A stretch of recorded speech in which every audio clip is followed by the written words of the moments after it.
So மக்களே, யாருன்னு பார்த்தீங்கன்னா நம்ம செம்மி. இவன் எதுக்கு இப்போ உட்காந்துருக்குறான்னா, என் கையில் இந்த பிஸ்கெட் இருக்குது, இந்த பார்த்த பையன் உட்காந்துக்கிறான். வால் வரைக்கும் இன்னும் ஆட்டம் ஆடுதுன்னு சாப்பிடு.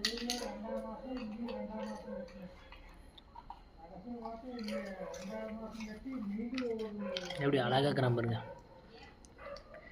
இவன் பார்த்தீங்கன்னா ஆக்சுவலி ஸ்ட்ரீட் டாக் தான். ஆனால் எங்கள் வீட்டில் நாங்கள் சாப்பாடு போடுவோம். மேக்ஸிமம் அவன் எங்கள் வீட்டில் தான் இருப்பான். நைட்டுக்கு மட்டும் உள்ளே இருக்க மாட்டான். சாப்பிடு. வெங்காயம் இன்னொருத்தர் இருப்பான், கருப்பான். அவனை இப்போ காணும் வடிவத்துலான்னு நினைக்கிறேன். ஆனால் இவனுக்கு பிஸ்கட் போடுறது தெரிஞ்சு அவனும் வந்துடுவான். செல்ல பையன்.